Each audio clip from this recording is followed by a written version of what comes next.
Hello, and welcome to the TrailManners podcast. I'm your host, Eric Manning, coming to you from the beautiful trails in Ogden, Utah, but connecting you to wherever trail, ultra, and mountain running takes us. We'll bring trail running to life with amazing athletes, discuss the latest topics, epic journeys, and get you stoked for your next trail adventure. We're sharing the moments that make life special, because even a rough day on the trail beats a good day indoors, and nothing beats time spent with good friends and great stories. Catch us here weekly for your dose of dirt, vert, and good vibes. So now it's time to top off your water, grab some cheese curds, and join us for this week's podcast, where we take you deep into the heart of our sport. It's go time. Hello and welcome to episode number 300 of the TrailManners podcast. Our guest today is Joel Hatch.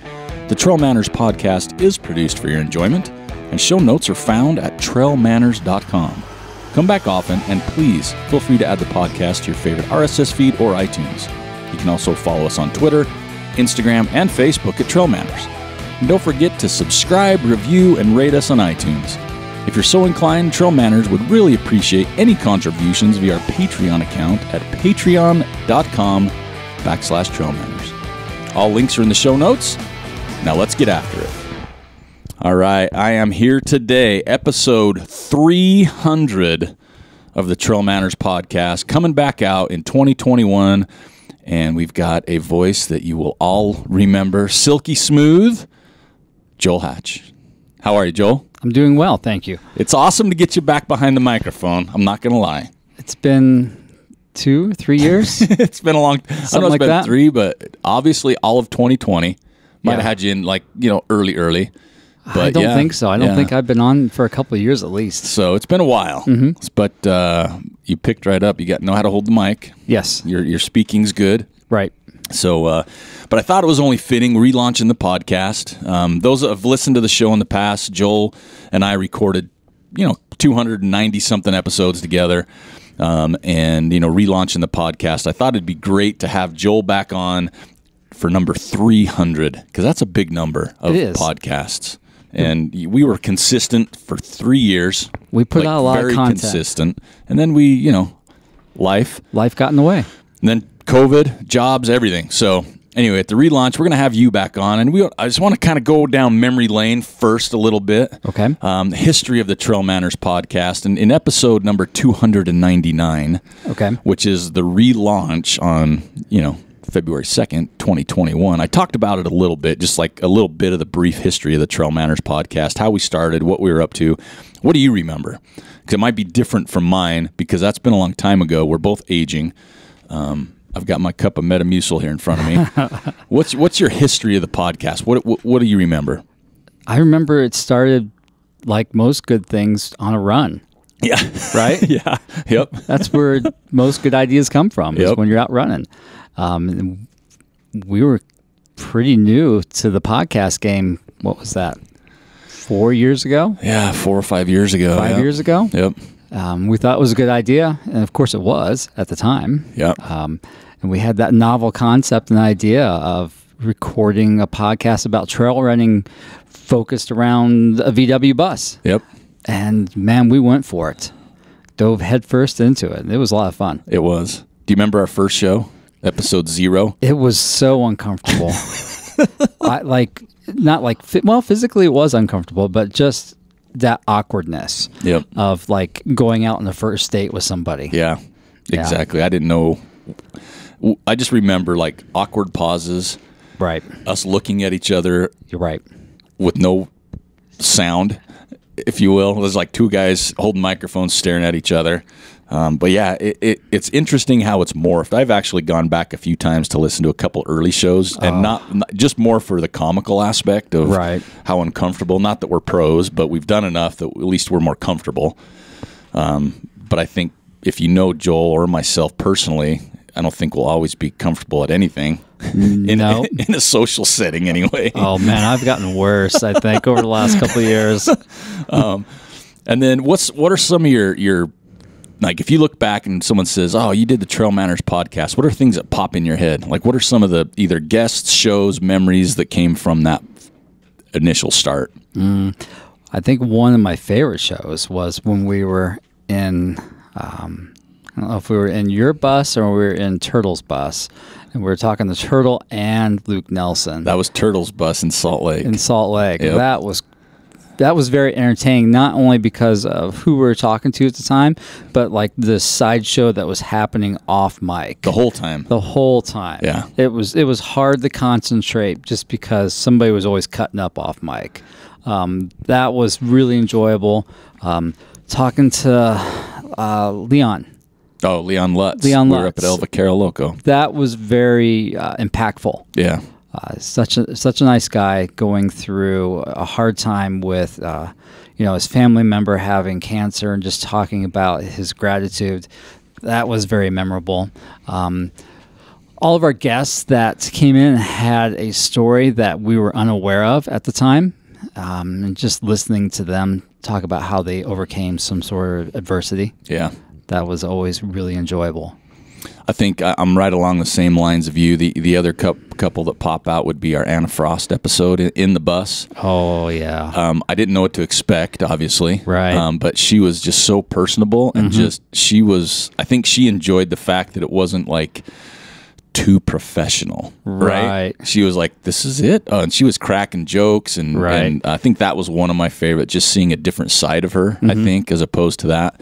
But I think what you mentioned with a lot of our guess that those aha moments, right? Like I still remember in my head, I still remember your face and my face when we had Brad Sween on and he talked about, how big he was before. True. Like weight-wise. Weight-wise. And we just kind of looked at each other like, what? And also Preston Wood is another example. You know, he was like, oh, I was a lineman for the U football team, football team. College. And I'm like looking at him like, what?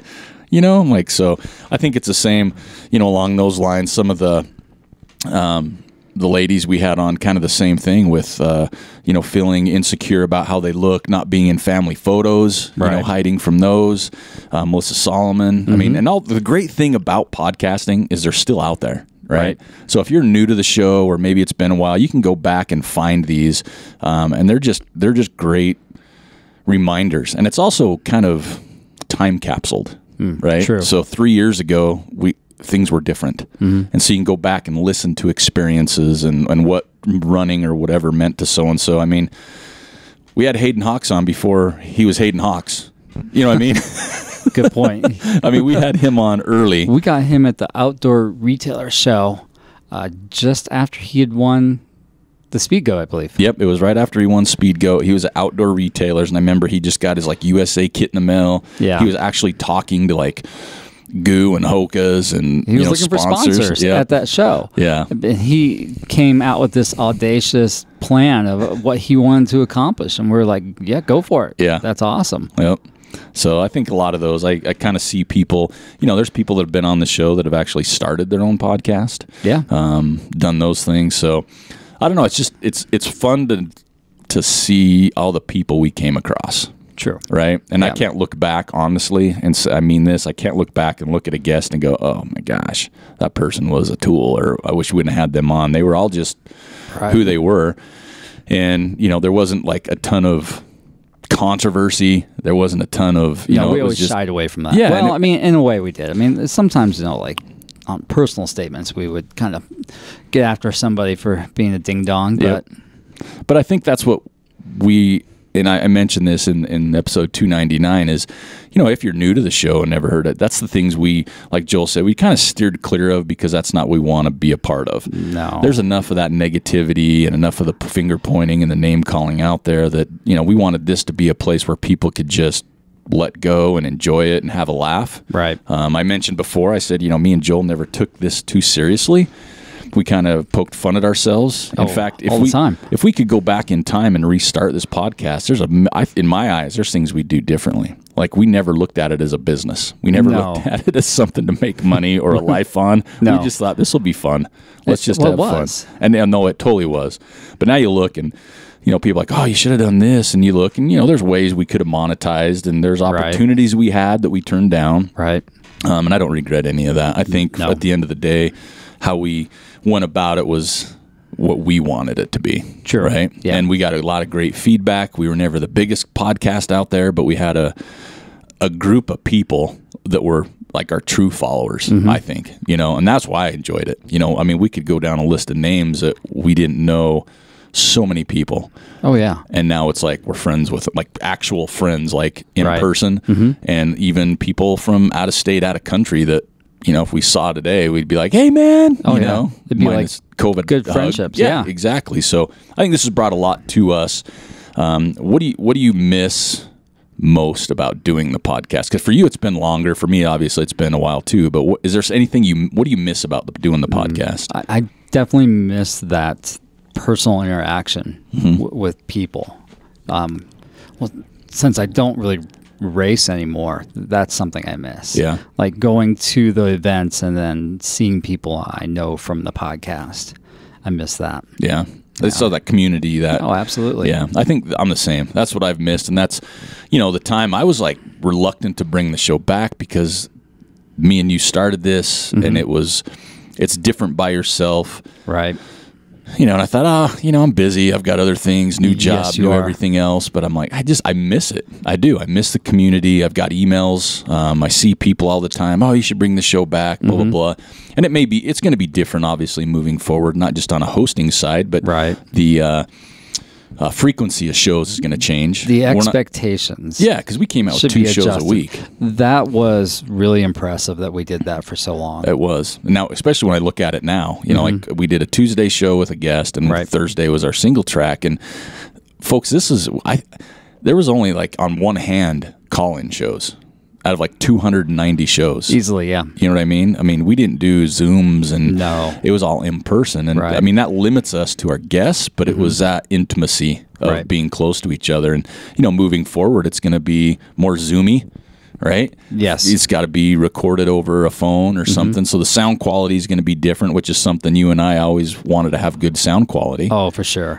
Because it makes it more enjoyable. But, change happens. So, I'll miss that doing podcasts. Right. Even moving forward, like looking at someone on a screen, to me, I'm still excited about getting to know people, but just having that personal interaction is going to be different. And, we'll get back to that, I'm sure. And, Oh, for sure. there'll be instances when we do, but I think for me, I miss the community the most. And again, the TrailManners podcast is out there to be the ultimate #1 podcast in the land with the most followers. But at the end of the day, if we've got our core group of people that enjoy it and we pick up some people here and there, I mean, that's kind of what we're really after. Right. It's not same thing like with social media. We're not after the most follows. We want the most engaged follows. Yes. And to me, that's a huge difference. So anyway, so what are you doing now then? You just mentioned you don't race anymore. What are you doing? Yeah, I don't race anymore. It's not that I don't want to. I just don't think my body can handle that anymore. Yeah, the training to get there. I don't know, to be honest. My knee feels better when I run. If I don't run, my knee feels awful. You should run then. I know, right? I should run. But it's like this week, I didn't run. I just didn't have that motivation like I needed. Yeah. And it's been weird. I've been doing that lately. I'll have a block, like a week or two, or I'll run and I'll feel really good. And then just something comes up and I don't run. Yeah. And then my knee feels terrible. So I just need to get back into that rhythm. Try to run some more. Just enjoy the process of running and not worry about training. Yeah. For an event. That's where I want to start with. Well, we went on a run last week or the week before, even for the first time in a year at least. Yeah, at least. Yeah. I almost died. I felt awful for a whole day. No, we've got 2 runs in that We week. did. Or And I something. felt better the next day. Yeah. So you're gonna, when you say that though, do you see yourself entering a race again? I don't know. Yeah. I don't want to say yes. I don't want to say no. I'm just Because you know how leave this it. podcast works. Yeah, we I do. hold people to things. Right. Well, that's why I'm non-committal right now. This is a non-committal relationship. Right. So maybe not. Yeah, maybe not. There's a list of races that I would love to go and complete because for whatever reason I didn't get to do, or I had to drop out. What are a couple of those would you throw out there? Bryce 100, Wasatch 100, Squaw Peak 50. 50, yeah. Those are the 3 off the top of my head that I would like to complete. Okay. Wow. They're not like bucket list events. They're just ones that I dropped out of, and I would like to go back and get that finish. It seems by just the number on the race itself that you might have to train for those too, right? Yes, I've been known to do events off the couch. We called that tapering up. Yes, and it hurts a lot. And I don't want to do that anymore. My body can't handle that. Well, I paced at the Bryce 100 in 2020. So last year. It was the COVID issues, and they did a great job of it. And I paced the last, I think, like 50 miles. And that's a cool course. I didn't awesome. Run the first 50, right? But that last 50 was actually pretty cool. Yeah. It was night and stuff, so I could see that. Wasatch. It's a classic race. It's a classic race. Obviously gone through a lot of changes over the years. And then Squaw Peak's the same thing. That's the classic to me in the state. I mean, that's like one of the first big ones ever. And I remember having to mail in your entry, and it had to be postmarked December 1st or you weren't getting in. Yeah, it was postmarked between December 1st and December 5th. Yeah. To be considered for maybe the lottery at the time. I can't remember how they were doing it. Yeah, you printed it out and you sent a check in. Yeah. That was the day, right? Yeah. I don't even know how to buy a stamp anymore, so I wouldn't be able to do that because everything's gone online. But yeah, I've done the Wasatch and done Bryce, or not Bryce, excuse me. I've done Squaw Peak, and those are like you said, those are for our area. They're just 2 iconic races, really, with a lot of history and a lot of fun to them. In fact, the lottery for Wasatch. So we're recording this show. I'm just going to throw it out there. Friday, January 29th. So the show's going to launch in February. So in like less than a week, the show will launch. But the lottery will be done. But I was looking, my girlfriend's in the lottery. Right. And I don't remember the sheer number in the lottery, but they're only taking 63 because of the so many rollover. Yeah. So this year is the hardest year to get into it unless you have a rollover. Right. And I think in the past it was closer to like a 50 to 60% to get in. I mean, it wasn't like this huge list into the lottery, unlike some of these other races, because so many races started popping up around the same time frame, and Wasatch had been around so long, people were going to these other hundreds around that time frame. But it's a classic race. I just wish that there wasn't so many changes over the years. Yeah. I mean, I understand you have there's to. There's going to be more, I think. I think so too. You know, land, and they've got new trails. But I remember the plunge and dive and the torture chamber. Those were like part of the experience, right back in the day. So I understand races having to change courses, but I wish they didn't have to. Right. I think that they're going to change it for the better. I hope so, because the last time I ran it, not a huge fan of a lot of from Brighton on. Yeah, like Ant Knolls. No, Ant Knolls is still fun. Yep, but going down to that and the climb out dirt road. Remember that we were on, and then you had to go down that cow thing, and then you got to go around the dam with all the little nooks and crannies. Yeah, so like mile 85 in is really not as fun. No, and it's never fun for 85 in. But now it's less fun. More mental than huge. anything else at that point. Yeah. And once you hit the lake, if you got some energy left, you can scoot around that pretty fast. But if not, it drags on and on. And the last time I did it, there was no scooting pretty fast, so I remember it dragging on. And I think you paced me at the end. I think I did pace you. And I kept saying, go look and see. Yeah. Because it was all these ins and outs of this reservoir. Right. And I thought, is this our last one? It wasn't. Is that the last one? It wasn't. I rember the one time you ran ahead to see, and you kind of just, your shoulders dropped, and I just buried my head. Man, I was tired at that point. And I only done like 25 miles. So what are you doing now? You're not running as much, but you want to get back into it. I'd like to run a little bit more. Try once the trail's dry. Yeah. Do a little bit of mountain biking every week, just to mix things up. You know, I definitely invested a lot of money into that mountain bike, so I need to use it. Yeah. Maybe when the weather warms up a little bit, get up on a stand-up paddleboard. We tried that last year. Oh, right on. For the first time. I know late to the game, but still, I really enjoyed that. So if I can do that once or twice a week during the warmer months, that would be great. Just different level of fitness. And you're still outside. Yeah, just being outside. Yeah. That's what's important to me. What kind of did you get a paddleboard? No, not yet. We rented one from, I think it's called Level 9 Sports now. Okay.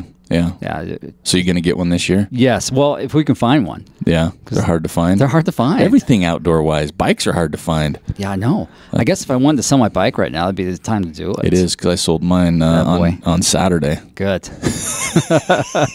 Just Saturday. I sold mine, and it... let's just say I got more than I paid for it. Boy, that's awesome. So I feel pretty good. You should. Yeah, I'm going to be able to go buy a haircut now, so that'll work out. Are you going to get a hard paddleboard or an inflatable? I think inflatable. Are you? Yeah, and just get like a pump that I can plug in Gotcha. at the car and do it that way. I had before I moved and downsized my entire life, I had a kayak paddleboard. I sold all that. I think I'm going to go inflatable too. I think it's just easier to manage, right? Yeah, for me it will be. I know that you have to pump it up and deflate it and do all those other things, but yeah, I'm okay with that. Just a little downtime. It's just an extra of like 15 minutes. It's no big deal. But it's a way to increase the fitness and get outside. That's what I'm looking at if I'm just family time too. Yeah, because Porter's older. Yes, he's 11. Wow. He's in 6th grade. Holy cow. I know. Well, your daughter's older. She's about to drive. You ain't got to tell me that. Yeah. She's got like a month to go. And then I take her in for a test next week to get her learner's permit. Right. She'll pass. She practices every day online. Of course. But it makes me nervous. Yeah. It just is a scary thought. And your wife works a lot, so you've got, you just got a lot going on in your life. Yeah, we do. We got maybe too much going on right now. Like to see that dial back, but I don't think so. I think it's just going to get busier in the next 18 months or so. And then we'll see. I still had the gym. Had to move locations. I'm not particularly fond of the new location, but it is what it is. You know, it was price-wise, it was affordable. The space is okay. In the warmer months, the space is great because we have a fenced-in yard that we can use. The yard. Yeah, the yard. I don't know what else to call it. I like that because that's prison talk. It is a little bit of prison talk. That's where you'll get tough is the yard. Yeah, I can drag the treadmills out there when the weather's nice, and you can do some bench press and some treadmill runs in the yard. So I still got that going on. Doing some stretch therapy. I don't do website design anymore. No? Nope, not at all. On purpose, or you just don't have time for it? I don't have time for it, plus I just don't enjoy doing it. Oh, really? It became too demanding from clients that did not want to pay for the work. Gotcha. Yeah. So I guess I just wasn't finding the right client base. Yeah. Yeah. Plus, I just didn't enjoy sitting or standing in front of the computer all day. Yeah. Yeah. Yeah, I know that. My job changed, and I do a lot more of that than I'd like right now. Right. For sure. But you mentioned one thing, and I'm going to bring it up, is your stretching. Right. What's the term for what type of stretching you do? So officially, it's fascial stretch therapy. So you have this sheet of tissue right underneath the skin that covers, muscle, bone, tendon, ligament area that's called fascia, right? And ideally, you really can't stretch fascia. I mean, you can, but you can't, right? So you're just trying to improve the tissue quality. So to do that, I have you lay on the table and I just move you through these different sequences of stretches. Is what it comes down to. And, as I see people more and more, I get to learn, their body, what they need. So he does. It's fascial, not facial. Yeah, it is. So you don't that's rub why I don't say face. fascial stretch therapy anymore. Yeah. Just because it's awkward and people give me that look, and I'm like, listen, it's just stretch therapy. All right, let's just go with that. I'm not going to touch your face. Yeah, exactly. Well, because I've been a proponent of this more recently, right? Like weekly now. Yeah. I'm a very limber individual. I tell you what, from last week to this week, your movement or tissue quality improved, I think, significantly. My tissue quality's improved? Yeah. I like to hear that. I'm going to go tell my doctor that. You should. Tell people my tissue quality's improved. I have a handful of people that come and see me every week, and that's what I really enjoy, is seeing that progression from week 1 to week 4. By the time week 4 rolls around, we're getting into a groove, and they're making big improvements. Yeah, it does make a big difference. I mean, I'm old. I'm overweight. I've got tightness anyway. So like the running for me, I was killing it the last 2 weeks, and I've had to take 4 days off because I got something going with my hip, something going with my foot. Right. So body care. Yep. It's kind of what I'm into. I've started that stretching thing at home a little bit, especially after a run. Yep. And the one thing I will honestly hate till the end of my life is a foam roller. Right. And I've been doing that. Good for you. I've got the thumper gun. Yeah, everybody's got one of those now, huh? I love that guy, though. I really do. Yeah. My dog doesn't like it. I pull out, he gets scared. He just doesn't like the look or sound or something. I've never thumped him with it. Right. But and I also have a a TENS unit? Yeah, a TENS unit that I've used. And that is... I have to take deep breaths when I turn it on and set it, because just a little too far. Oh, man, it lights you up. Those things scare me. Yeah. And I know you can control it, but sometimes if you just slip a little or you get a little jitter or the dog bumps your arm, yeah, you go into a frenzy. But yeah, body care, I think, is important. And that's kind of what I want to get into here in a little bit. But I have a few more good zinger questions for you before we get into that. So, you know, I tell people all the time when they talk, I'm like, you know, I've been in the trail running game for a long time. Right. I'm not elite. No. I've never been, you know, all this and that and the other, but we've been around long enough. And if you're around something long enough, you get the feel for the community, how the sport is, and how it was. Right. Looking back now, how do you think trail running has changed from when you first got in? You got in like what, 2009? Before that, 2005? Like 98. Okay, so even before that. Right. So 98. Yeah. So in your eyes, I mean, what are some things that have changed? Let's do this. What are things in trail running that have changed, and how is it still the same? It's still the same because you're out running on the trails. Yeah. Enjoying that. That'll never change. How it's progressed is the volume of people that are out doing it right now, which is, it's a good thing and it's a bad thing, right? It's a good because people are out enjoying the space, enjoying the activity. They can see more of the nature, our public lands. But then the flip side of that is I don't want to say too many, but there's a lot of people out there using it and maybe not appreciating it like they should. Yeah. No, I agree with that. Not like giving back as you would hope. What about the quote unquote race scene? Boy, that blew up. Yeah, a little bit. It did. You know, we went from just having a handful to there's one every weekend at any distance almost now. Yeah. And it seemed like for a while there was respect of a previous event, and you wouldn't stage your event close to that previous event. Because they've been there. They're established. They've been there a while. And now there's they're like, we're just going to go ahead and plop it on the same weekend. Let the runner decide. Yeah, exactly. I get that. But that's kind of lame to see because that's not what trail running community is about, or it hadn't been. I don't think I don't think it's moved towards that. Do you like the progression of trail running since you first started? It's inevitable. Yeah. It's like anything, right? I mean, if you were like a beginning snowboarder back in the late 80s, mid 80s, you got to see how it progressed.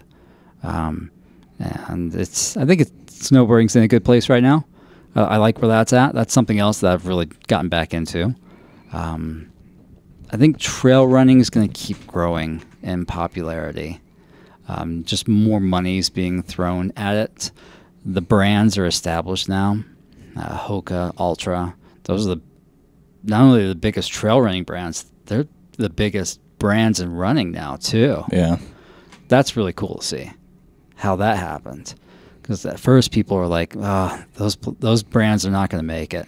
You got two different brands, right? You got the Mac, this huge stack, and when it came out, clownish shoes on the Hoka side, to zero drop, huge kind of flipper foot at the first, on the front. So I mean, it really did come out two different ones. I mean, both brands have evolved, right? I mean, as far as now they're global stack heights and everything. They're global. I mean, Ultra obviously got bought by VF Sports, which owns North Face and 5 other brands, and Hoka, they are huge, especially in Europe. But now they're owned by a bigger corporation. That happens. That goes through the thing. What changes do you envision moving forward with trail running? So the sport itself, not just like the running aspect, but even like the sport with brands, with gear, with runners, with races. What do you see coming up now?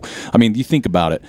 years ago when there were a few hundreds, right? There wasn't a lot. No one thought really. I mean, there's probably people that did, but like a 200-mile race, right? And now there's 200, 250 stage races, things like that. What's next? What do you see? I think just based off of that, you'll see a race of like 300 to 500 miles probably. Yeah. That's not, well, because you do have to break those up in stages, but it won't be like stage 1, you're going to do 100 miles, and stage 2, you do 50. I think you'll see like a continuous race.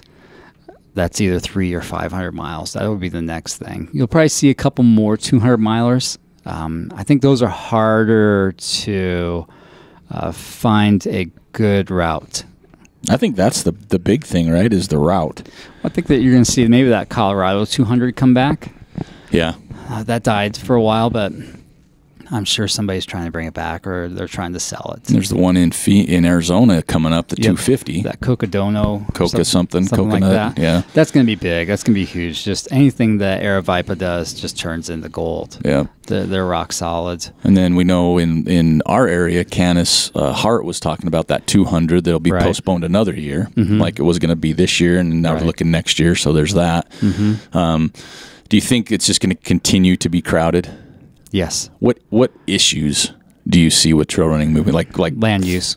So things we need to address, right? Yeah. Like get in front of. Absolutely, yeah. Land use is going to be huge. Just more people using a finite resource. I've also thought about just racing on the trail with other users out there. It's always been kind of uncomfortable for me. Yeah. I think that land managers are going to consider that more and more, even though there's a push for them to allow events on the public lands. I think that's going to be always a conflict, because you're having more and more people that are getting outside using our public lands now, especially with the coronavirus. You're going to have that conflict. Yeah. Anytime you have, so this morning I was listening to a podcast with Mike Foote, who developed the rut, and they have 3,000 individuals in that race now. Wow.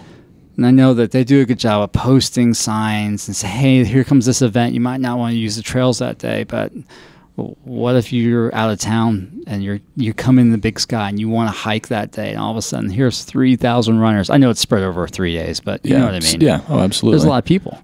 Yeah. So I think that's going to be a problem. The other problem is just people not respecting that resource. They might want to get out and they might want to use it, but then they're going to leave some trash, or they're going to take shortcuts. They're going to do something else that's going to be a negative impact on the trail and just the sheer volume on the trails. Well, and people that don't know, I work for a nonprofit, the Trails Foundation of Northern Utah, and one thing we saw a huge increase in 2020 was just the sheer number of new trail users, right, that don't know or didn't know etiquettes and didn't know, maybe the proper way to use something or try to stay on the trail when you're out there. It's not just let's just hike up a mountain because there's a mountain there. So we saw a lot of that, because what people don't realize is they go and they want to find these routes, right? They don't realize what land they're on. Right. So, I work closely now with the Forest Service. I work closely with cities and counties, private landowners. Right. And it's becoming a bigger issue now for them. And I think rightfully so, is, they're in charge of X property, and a lot of people don't know where they're going. Right. Like, we live here, there's foothills, and, it's like, oh, I'll go to this trailhead. And then they don't just stay on the trail. They go to these places that they're not really supposed to. Right. And they're not educated enough to maybe look, or they think maybe to look. Right. And it's actually causing a lot of issues with landowners right now. They'll see that their friends did something on Strava, right? Yep. And they're like, well, I want to go check that out. Yep. And that's becoming an issue here. I know it's a bigger issue in some other parts of the world and the U.S., but I know in our area, again, I see people that find their own trails, right? They want to hit a peak, or they want to go somewhere, explore. Right. And I'm not against any of that, I think, but you do your due diligence and see where you're going and if you should be. Because what people don't realize here, too, there's places that are literally closed because of migrations and matings and all these other things. Well, but if you're not like human matings, but like animal. You'd be surprised what you come across. Oh, I don't want to see that out there. But no, that's like, mating seasons. Right. If you're on the trail, sometimes you'll see these signs saying trail closed for migration or whatever. But if you're off the trail, you don't see these signs because they don't post signs and fences everywhere. No, and you're impacting that wildlife at that point. Yep. Right. And we were seeing a lot more of that locally. And so I think for me, that's one of the big things is trying to get in front of those things, how to get in front of, people learning before they go out. True, right? I mean, there's only so much signage you can put at the trailhead because people have a finite amount of bandwidth to absorb that information at the trailhead. A lot of times they're just excited and they just blow past the trailhead and they don't see the 10 things you need to do to be a good trail steward, right? Type of sign. Well, and also, as a trail organization, we don't like putting too many signs up, right? Because it takes away from the experience. I don't want to be out in the mountains and just see all these big signage. Well, right? no, then you're going to try to limit them just to the trailhead. But that's what I'm saying is the more people that get out, people call all the time. You guys need to put a sign here. You guys need to put and we don't want to put signs everywhere. I don't want to see that. And so I understand their point of view, but I don't know. I just see.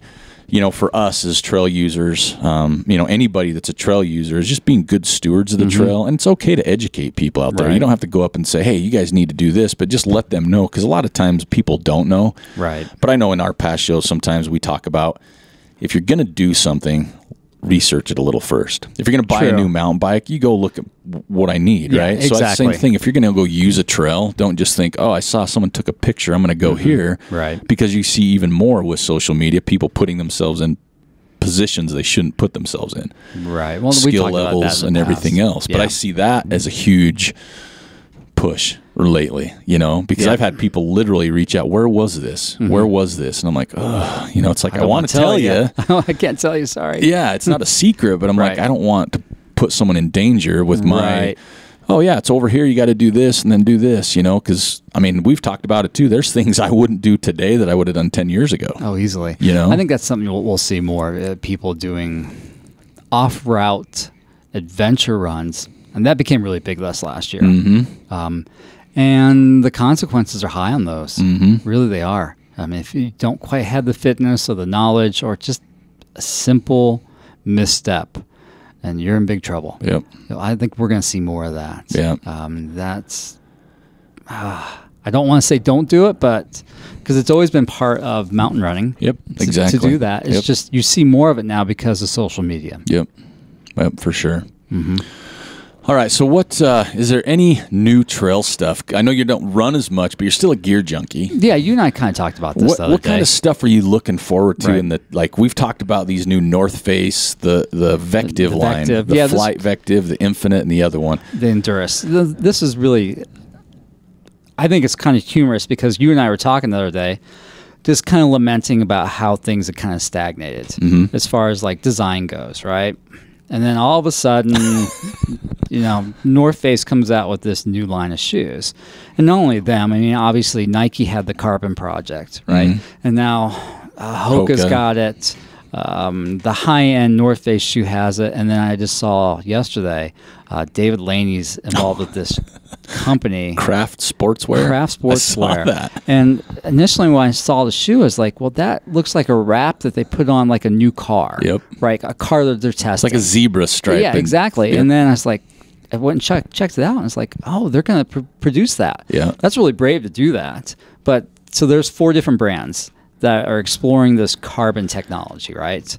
And that's only going to, I think that'll catapult a lot of companies forward because that'll become something they have in their shoe as an everyday type of driver. It's not like, I'm only going to wear this shoe because I'm racing. Yeah. It's just going to be something you're going to have. You're going to pay for it. Yep. I think that's unfortunate. Shoes are going to be almost $200, which is absurd. Well, that new North Face is $190. We've seen some shoes. Hoka was probably the first to really break that $160 mark. Yeah, they did, right? And now Now, from 130 to 160 is like their comfort range. Yeah. And you shell it out. Same thing. It's exactly. like 130. And before, I remember people when Hoka came out 160, but like, I'm not paying 160. Oh, I know, right? And now they're like, if something was over $100, you were really upset about it, right? Yep. And now finding something under $100 that's a steal. Yeah. Right. Yeah. Like I got 20% off coupon. Yeah. Free shipping. Yeah. Exactly. So I'm excited to see where that goes more than anything else, because it really seemed like the shoe industry had stagnated as far as like being innovative with their design. I mean, everybody had a shoe that had maximal cushioning, right? Or everybody had something that had a bigger toe box and a lower drop. Well, material wise was something I always thought that they could keep improving upon. Yeah. And I think that's where, you'll keep seeing tweaks here and there. But then, like, overall geometry, like, they brought the rocker back, which was really nice, because Pearl Izumi was doing that for a while. Yep. And that was a really good idea, right? And so I'm glad to see North Face, continuing with that. And so I think we'll see more brands do that. Hoka does that too, but I think when you look at that old Pearl, and that was Mike Thompson. Now he's with North Face, which is awesome. But that you can see it's a definite rocker. Yeah. You see some shoes that have a little bit, and it's a rocker, but when you look at this new North Face and the old Pearls, there's a definite rocker to it. I think that the rocker paired with a smaller stack height is really important, because you'll see some companies try to do a rocker shoe and they'll still have like a 9 to a 11 drop. And it kind of defeats the purpose then, right?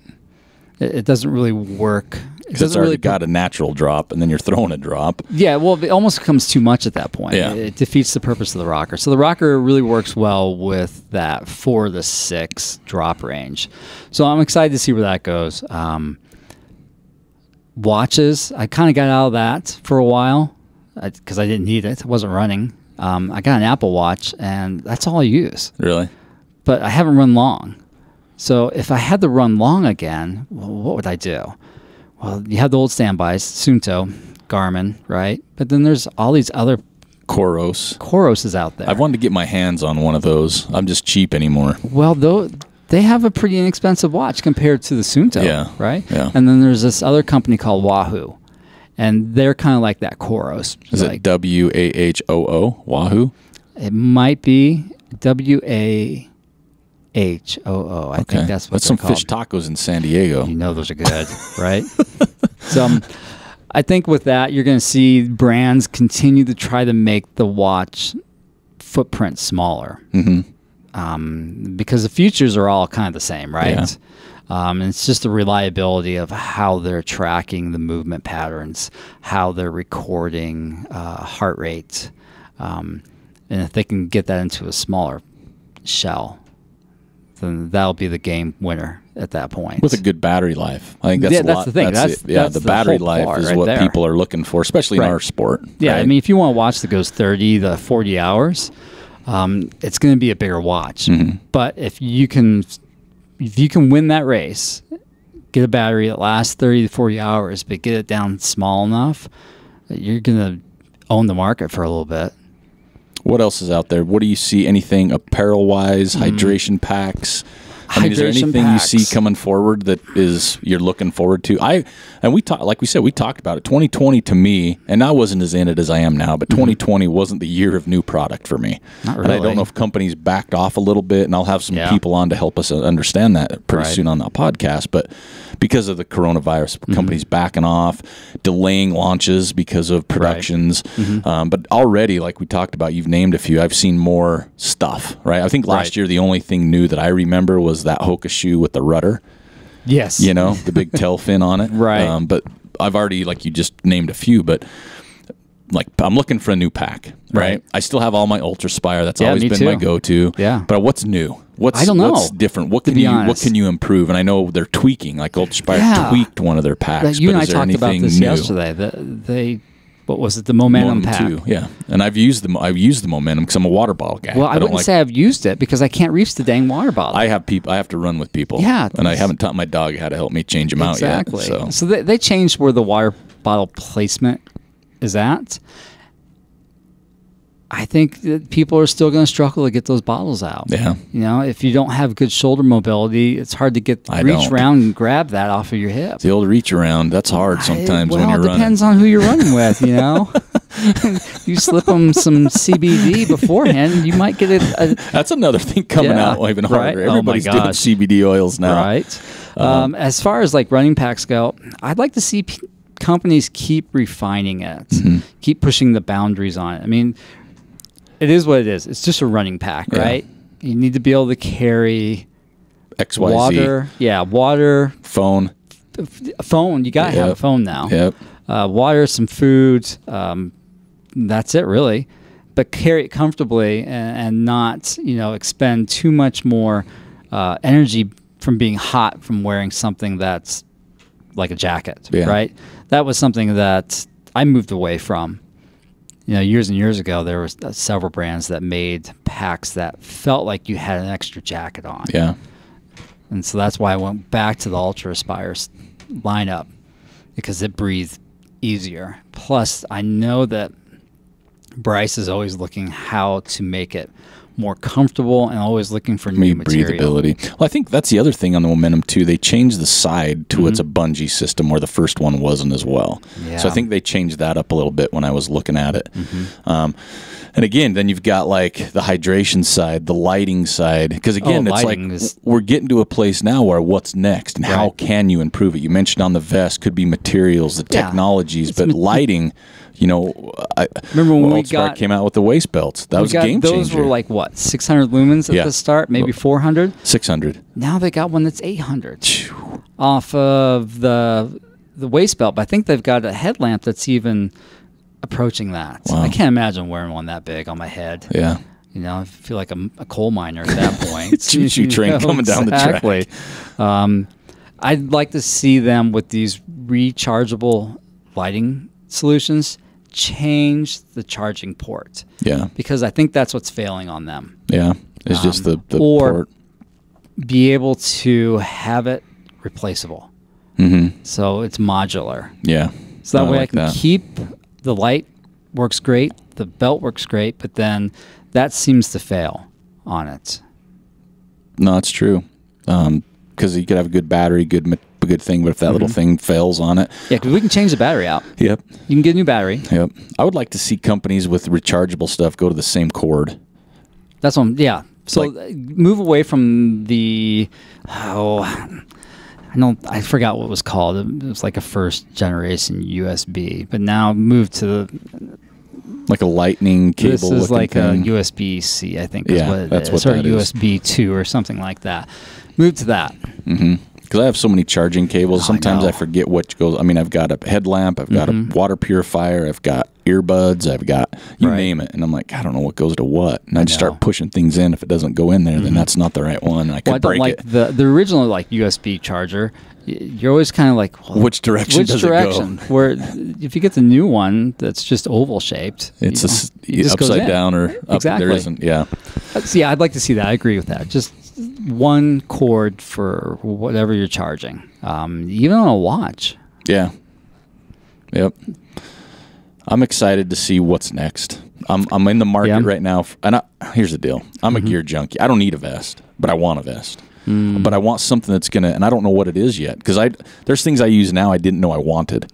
Right. Someone designed it, and I'm like, oh, I didn't think of that. I want a better vest, and I don't know if it's the Momentum too, because I don't like too much. Like we're having the adjustability on the waist belt for such a long time. I did. I wore the waist belt for a while. I think now that I put on a little weight, when I put it on, my Dunlap hangs over. Well, the waist belt, I keep feeling like I'm wearing a fanny pack. Yeah.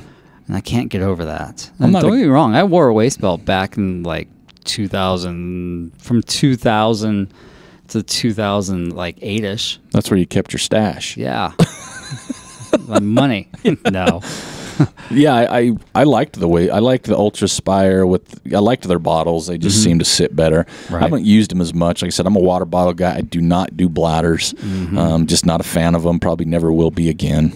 Just because of multiple reasons. So for me, it's about comfort and too much, not enough. Right. And I have that's why I have so many vests, is because it depends on where I'm running and what I need to pack. Do I need one bottle, two bottles, 3 bottles? Do I need a jacket? Do I need more than that? So I just want to see an all-encapsulating vest that can hold a lot, but when it doesn't hold a lot, it almost like cinches to your back. Right. I know they have the expandable pouch, all those things, but I want something very minimal, but I can put some stuff in.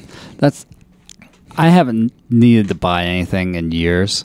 Like I had so much stuff for such a long time, and then when I dialed my running back, I just didn't need to replace stuff. And now I can see going in the next couple of years, there's some things I'd like to do as far as like mountaineering, but like mountaineering light. So I'm going to need to get a bigger pack. And so I don't want a traditional big pack, but I don't think that my smaller running pack is safe enough to use in those alpine environments. So I'm trying to find that middle of the road pack. Gotcha. And I know UltraSpire does kick out some of those. And yeah. I've looked at Black Diamond's got some good options as well. So I'm exploring with that. And if somebody's listening to this and you've got a good solution, just let me know. Yeah. And that's kind of what I was going to hit next before we move on here quickly, is if there's some stuff out there that we're missing that you know about, because we don't know it all, send a message, comment on the post, even if there's stuff, because I'm going to bring in a few things that I'm paying for, which is, that hurts, to test and try and get the word out. Again, I'm not going to do any reviews technically, right? There's enough of those out there. I want to do practically, right? For the everyday runner, type thing. I think one of the things that we're going to see more of are kits. Explain that. All right. So Patagonia has a trail running kit. Gotcha. I think Ultimate Direction has a trail running kit. So these are clothing pieces that are designed to work together when you're running in the mountains, and you can layer them. Yep. I think we'll see more of those. I hope so, because that takes the thought process out for some people, right? It does, but I mean, if they're also designed to work together. Yeah, that's what I mean. If I know I buy this, it should do this instead of, what should I wear here? And it's not like the big deal. I mean, you kind of go through trial and error and who you are. Like, I don't like heavy anything. I'll do a light jacket at 20 degrees. Right. Or some people are in puffies because I heat up quick. So I agree with you. I like that idea. And I'd like to see more of that come out. Yeah, that would be good. They'll be able to push the boundaries on that as far as like new materials. Yeah. No, I agree with that. I'd like to see that. Well, let's wrap up a little bit here, because this is what I wanted to kind of get at. So I know I'm putting you on the spot because it's a bigger subject than we probably gave it time for. But we're in the winter time here in Utah. It's snowy. It's not ideal running conditions. And sometimes people still run when they shouldn't because the trails are crap. Yeah. Strength training. This is what you've done for years. And, I've done it with you. Give some runners out there, if they want to, do some proper strength training for running, not just I'm going to hit the CrossFit gym, I'm going to go to the gym by myself and use the machines, which I'm not against. But what are some specific things that runners can do to help them when they want to hit, when they're gearing up for spring and summer, even fall races, to mix in with their training? So let's address the CrossFit thing, or like the Orange Theory or F45. If you're doing that and you love it, keep doing it. Right? If you like that social setting, if you just enjoy going in there and lifting heavy, or if you enjoy that mixed cardio result of Orange Theory, keep doing it. Go for it. Because you enjoy it. I don't want to see you stop doing that. That's important. Now, if you want to do something that's a little bit more targeted for, say, outcome, so you think that strength training is going to make you a better runner, then you probably should have started a couple months ago. Yeah. And hopefully you did. And I'm going to assume that you have a little bit of strength training foundation in you, so that we can kind of neglect that first couple months of base building. So if we started tomorrow, or let's say next week. It's Monday. We're starting. Let's start Monday, which is, I think, February, the first part of February. Yep. Then you have a 3-month block of lifting moderate to heavy, assuming that you already have a base in you of strength training, all right? That first 3 months, you're going to do a push, a pull, a hinge, and a carry. Those are the key elements. So push, bench press, push up, push press, a pull up, cable pulls, bent rows, incline rows, A hinge is going to be deadlift. You can do variations on the deadlift, but use both feet. Don't go to a single leg right away in the power phase. You can squat as well in the hinge as well. Carry, farmer's carry. That one's no-brainer. So you're going to use those key movements. You're going to do 3 days a week, 5 sets of 5 on your big lifts. Your weight is going to be somewhere between 70 and 80% of that maximum rep max. Okay. You're going to keep it simple, right? You do 5 sets of 5. If you think 5 sets of 5 is too much, do 3 sets of 5. And your rest is going to be somewhere between 90 seconds and 2 minutes. So it should be heavy enough that it's taxing you that you need to take that much break. Now, if you're doing, you said what, 3 days a week? Yeah, 3 days a week for the first 3 months. Okay, where does running fit in? Okay. You're still running, but you just have to expect to have lower mileage and definitely no intensity. Because it's just base building at that point. So the thing I want to address on that, because again, I've worked out at the gym and running, expectations of a run need to lower, right? Absolutely need to lower, because your focus is on strength training at that point. You're still running, you're still going out and having fun. On the weekend, you can still knock out a long run, because you'll hopefully have, from your long run on Saturday until you lift on Monday, you should have a 48-hour break to adequately recover from the stress of lifting and the stress of running. Because I think that's one of the things that I struggled with early on when I would work out at the gym is, you know, we would go Monday, Wednesday, Friday, or Monday, Wednesday, but if I squeeze a run in on Tuesday or Thursday, I was dead. Oh, yeah. And I would still try to get in, say, 8 miles, but I'm like, holy cow, my time or this climb shouldn't have taken this long, or man, I'm a little sore here. Yeah. And so my thought process in my head was like, man, I should be doing better. Yeah, no. Right? But it's a good thing to understand. My body is changing. Right. Literally, and working other things. So having a lower expectation of your run, because again, the hard part is you're doing this for something down the road. Yeah, you're not looking for instant gratification. Like 7 to 9 months down the road. Exactly. Right? So if you've got, say, your target race is in the fall, right? That's what you're working towards at that point. And I know people have other races throughout the year, but those should be helping you build up towards that A race in the fall. Yeah. Right? And maybe you have an A race in the spring. Well, then you got to back everything up, right? Start in October. You got to start in October, September. right? Yeah. Exactly. The proper thing. Really, you should. Yeah. So after that 3 months, I mean, the workout can take a half hour, 45 minutes. Don't make it too long. Okay. Right? You can do some stretching, some foam rolling. Careful doing like yoga or Pilates, because then you're adding an additional stressor into the mix, and you're doing too much at that point. So after you get done with your 3 months, then you're going to actually decrease the weight some, add a couple more reps, so you're getting in that 8 to 10 rep phase, and you're doing 3 to 4 sets of those exercises, but then you're going to add in something a little bit more dynamic at that point. So that could be plyometrics, right? So jumping exercises, and keep those reasonable. You don't need to jump up on the big box. You can do like the 4 square patterns, both like legs, single legs. Do that, but then keep the total volume of jumps really on the low side, so like 60 jumps or less for one workout session. Okay. Because if you do too much, then you're a candidate for tendonitis in your foot and your Achilles, your calf, somewhere like that. You just explained a lot of my issues right now. Right. You just gotta be reasonable about that. Also, at that point, so that would be the second 3 month block. Your runs actually start increasing in intensity. So that can be in distance, that could be in like tempo or intervals or something like that. So that's kind of like your crossover point where your strength training decreases a little bit, but then your run intensity starts to increase. So you're going to be pretty tired in that 3 months just because those two are crossing over. You can start doing more single leg stuff at that point. So single leg box squats, single leg medicine ball hamstring curls, stuff that people might think that are corrective. You're going to start doing those at that point. What are some good ways in your eyes to take care of your body by doing that? You know, you talked about adequate rest, but I mean, are we talking rest is the biggest thing, because really that can increase your output performance by 500%. Really? By getting true rest. And when you say rest, you just mean downtime. You don't mean sleep. Sleep and doing nothing. Okay, so downtime and sleep. Yeah, both, right? Because people think of rest as, well, I'm going to go lift. Well, that's not rest. You're still adding a stressor into the system.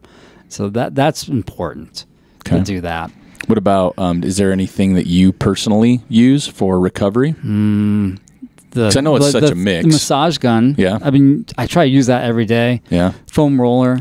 And then just, for me, just some stretching. Just some light stretching. Some just I don't kill stuff. it. You know, I'll do, like, my quads and hips are really tight.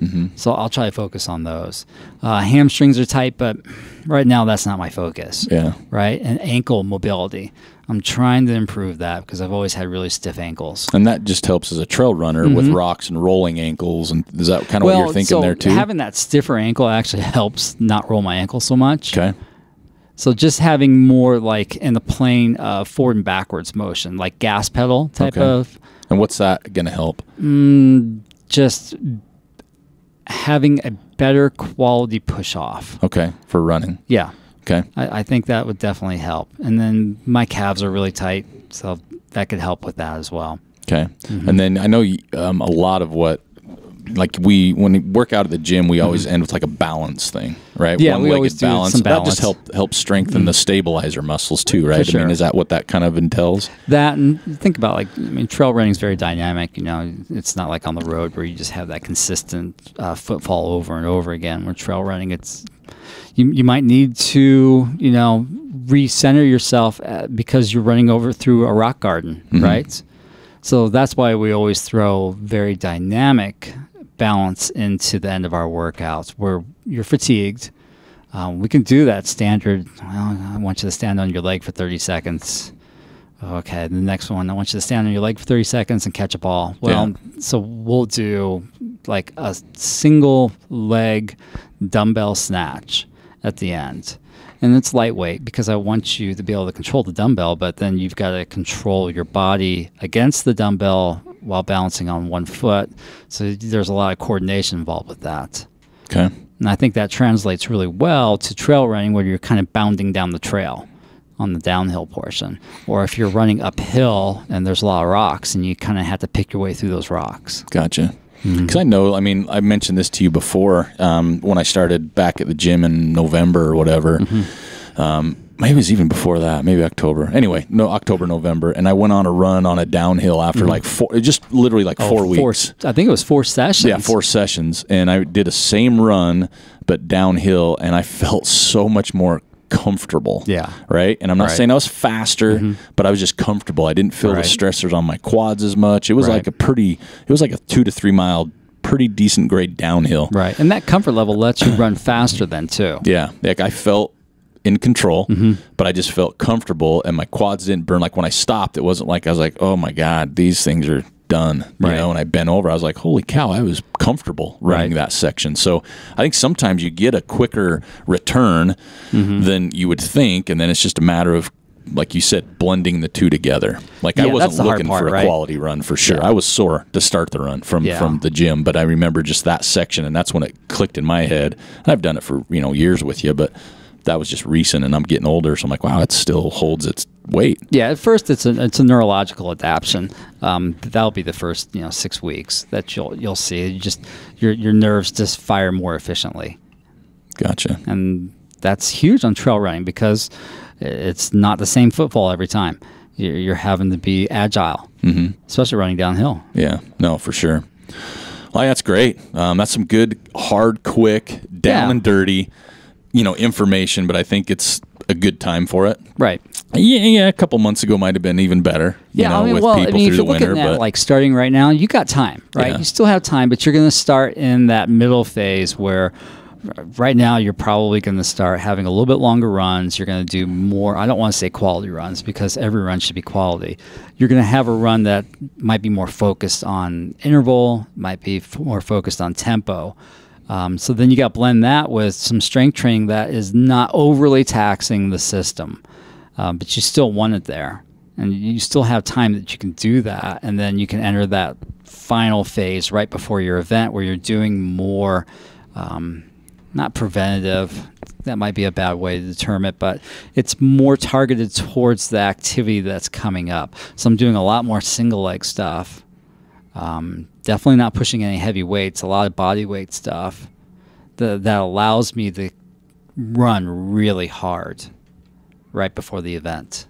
And I think one of the things that you mentioned earlier, and that's why I kind of had you back up on it, is the rest. I think, we know trail runners in general, you're always, especially getting into the ultra running. Yeah. Let's flip that switch maybe from trail running to 50, 100 mile, even a 50K, like the ultra side. Right. People are just kind of driven and they don't want to, they want to train. Well, it's fun. Right? Yeah, it's fun, but they want to train, and then it's like, oh, I'm going to rest, and then it's like you get a call or a text from somebody saying, hey, we're doing this. You're like, well, I ain't missing out on that, so I go do that. Exactly. So I think the interesting part and the good part, I've never had a problem with rest. Right. I love it. It's one of my favorite parts of training. Oh, man, I can nap all day.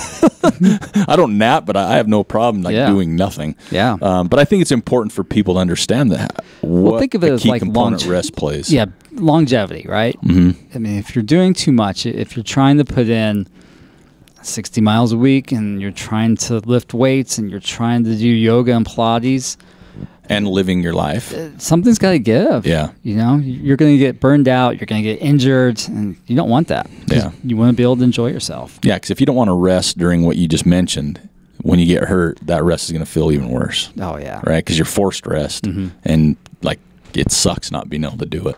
Right. Yeah. All right. Well, anything else to add before we cut away? I think that, try to accumulate equipment that you can do all this stuff on your own at your house. What are some good pieces? Right? Throw a few out there.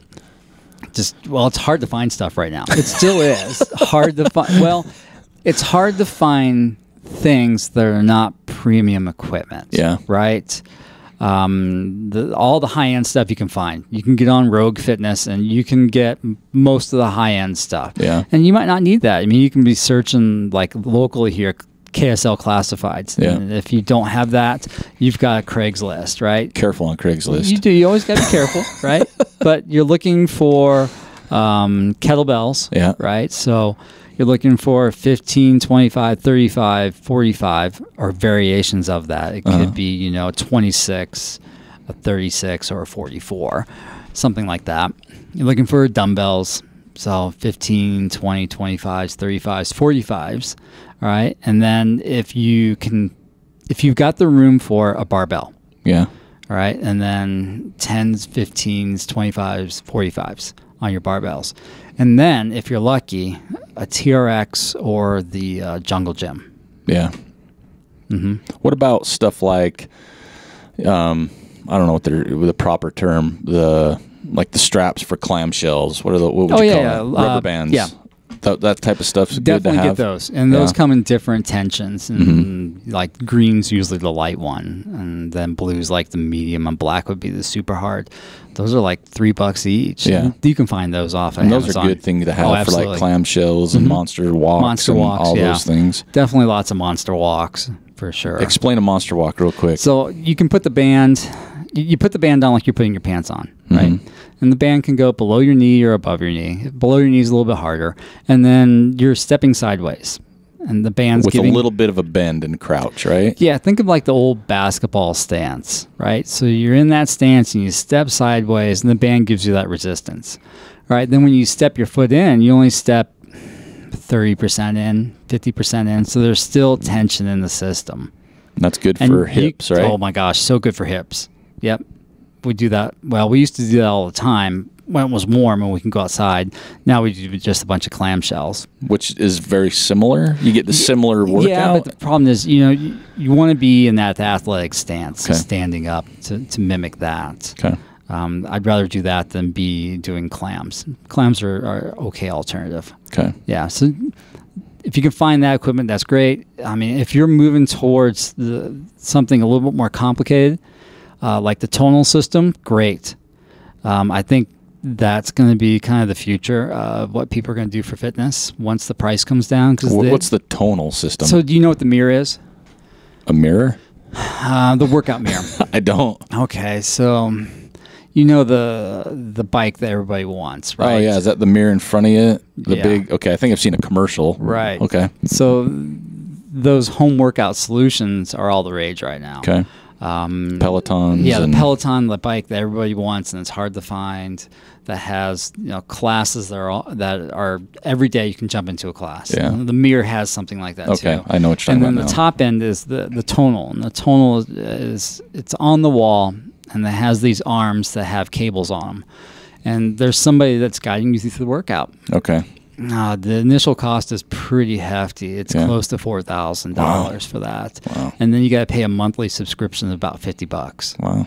I think more people are turned off by that overall, but if they can bring that down a little bit, you'll see more people jump on that because it's a lot easier just to walk into your workout room and have somebody your personal walk coach you through that, right? And you're there.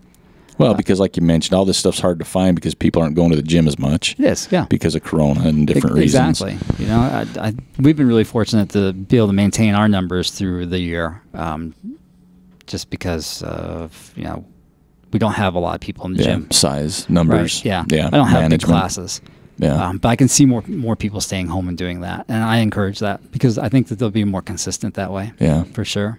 Mm-hmm. I think when they stay home, the difference is accountability. It is, and that's where if you've got that instructor that's teaching that, and you can like log into that class, then the accountability's there. Yeah. For sure. I think that new app that Dylan Bowman pushed out, Pillars, I think that'll be interesting to see how that progresses and how many people gravitate towards something like that. Yeah. I just started my free trial on it. Oh, you did? You get a week free trial. I just wanted to check it out and see what it's about. Yeah. Yeah, that looked pretty interesting. I signed up for it when it came out. It only came out like a week or a week and a half ago. Something like that. Yeah. We're going to see more stuff like that. Well, and I think it's good. Yeah. I really do. I mean, I've never been a gym guy, like the Gold's Gym type stuff, or that. I just don't like working out in front of people. Like your classes are always perfect. I have a problem working out at home for the accountability because sometimes it's too easy. Most people do. It's easy to slack. I'm going to work out. I better hurry and throw my laundry in. Right. I better do the dishes. Exactly. Oh, look at that bag of chips isn't even opened yet. That's why I think that if you've got somebody instructing that class where you can jump into and it's live, I think a lot of people really enjoy that. And even if it's not live and somebody's just coaching like a generic thing, people are still going to gravitate towards that because there'll be some sort of accountability then. Well, no, I've actually saved, if you will, a few YouTube videos on hip for runners, hip and hamstring stuff, some running yoga for runners. Right. I've had some of those I earmark and I'll go back to and look at. Well, that's different though. That's stuff that's kind of been like housed, right? I think people are really drawn to that live experience. Yeah. And that's why a lot of people like going to the gym. It's communal. But if you can't make it there because of COVID or maybe cost, then I think this is a great alternative. I think this is where you're going to see more and more people gravitate towards. Awesome. I'll have to I'll have you tell me how that Pillars goes, and then maybe I'll save my free week until after I know what I'm getting into. Well, the cost of it it's $120 a year. That ain't bad. No, not really. That's $10 a month. Yeah, the big picture of things, it's not that bad. Well, people got really upset when Strava started charging. Remember that? Yeah, it was. Yeah, and one of the Trails maps did too. $50 a year to use Strava. Yeah. Come on, that's cheap. Well, even 120 like this Pillars, that's literally maybe 2 cups of coffee a month. It is. Right? I think the important thing is to use it to its potential. Yeah. Right. And it's so new. I don't know if they have enough content out there yet. I'm sure they will. I've watched a couple of the introduction videos, and Dylan does a great job. Dylan's a stud. I really like him. It's not only run workouts, but there's strength training, there's meditation, and there's breath work. Wow. So it's like this holistic way of looking at being a ultra runner. Gotcha. Yeah. I'm excited for it. Oh, that's interesting. I'll have to check. Like I said, I've looked into it, but it was before it launched. Right. There wasn't a ton of information. I haven't gone back and looked at it, but I probably will because that is right up $120 a year. That's or you can pay $20 a month. Yeah, so they have the annual versus the monthly. Right. Yeah, you save money. We'll see more stuff like that coming out. Yeah. We could see that coming from say like Solomon, yeah, or Hoka. It's got to come from a place that's got the funds to do something like this. Yeah, for sure. Gotcha. Well, and this is no plug for that. It's Pillars, Pyllars. Something like that, yeah. And it's only available on the Apple platform. Yeah. They're working towards the Android platform. But the thing I like about it is I'm fortunate to know Dylan, and I'd love supporting good people. He's a good guy. Yeah, good people. It's him and his brother, right, that are kind of doing it. Yeah, I think his wife might be involved in it a little bit, too. She is for sure. Yeah. Right. But, I mean, just they're good people, and you're supporting. I mean, you mentioned Solomon and Hoka. No offense to that, but you're kind of supporting somebody, right? Yes, exactly. I think that Dylan's also getting some help from CTS, from Coop. Yeah, I think Coop's been on Coop's there. Great. Jason Coop. Yeah, he's really, his podcasts are killing it. Yeah. Their quality, the sound quality is usually really good, which I'm gravitating more and more towards. You could have a podcast that might have 2 really compelling guests on it, but if your sound quality is bad, I'll turn you off right away. Yeah, it's hard to listen. It really is. Yeah. You kind of keep me into that years and years ago. Yeah. And I'm getting more discerning with And it I don't now. listen to podcasts still. I'm listening to more now. Are you? Yeah, I took a huge break. This last summer, I redid the sprinkling system in the yard. Like, I hand dug all the trenches, and I listened to a lot of podcasts. I listened to Dr. Death. That was really good. And Guru, and then a bunch of physical therapy, athletic training podcasts. And then this last couple months, I'm listening to more trail run specific podcasts. Well, moving forward, there's one that's you should listen to. It's called the TrailManners podcast. You should tune into that. I've heard there's going to be some great guests. That's what I've heard too. Some compelling stuff, and maybe even the occasional laughter. So anyway, I'm looking forward to the laugh track. Yeah, that'll be a good one. So, well, Joel, thanks for coming on. No, thanks for letting me get back on. Episode 300. There was no other option for me to have you on. It's kind of like a number: 299, 301, 317. They don't mix, but 300 is kind of a big number. That's a good one. So the timing turned out perfect. I can come back every 100. Oh, I don't know. Making it to 4 might be a challenge, but we'll see what happens. You'll get there. It's a labor of love, baby. So, but thanks for coming on. Yeah. Everybody out there, if you have any questions, shoot them my way. Manners@trailmanners.com or comment on the post. Again, we've all been blessed to hear Joel back on the podcast. He'll be back on. Trust me, we'll finagle him on somehow. But thanks for listening. Thanks for coming back. Please spread the word that Trail Manners podcast is back. And we look forward to many more shows with many guests and some great topics. So thanks for listening, and we'll catch you next time. Thank you for listening to the Trail Manners podcast. I'd like to thank Joel Hatch for joining us today on episode 300. I also want to encourage everybody to follow us on Instagram, Twitter, and Facebook at Trail Manners, or swing by the website at TrailManners.com. Check out our store page. Help support the podcast by buying a shirt or whatever else we may have in there. Also, you can hit us up on the contact page. Let us know what you want to see, who you want to hear, or if you would like to be on the show. And if you could take just a minute to subscribe to the show and leave us a rating or review on iTunes or Facebook, I would greatly appreciate that. And lastly, Trail Manners would love your support via our Patreon account at patreon.com/trailmanners to help us keep alive and kicking. Until next time, this is Eric Manning reminding you, you don't get what you wish for. You get what you work for. Now go get it.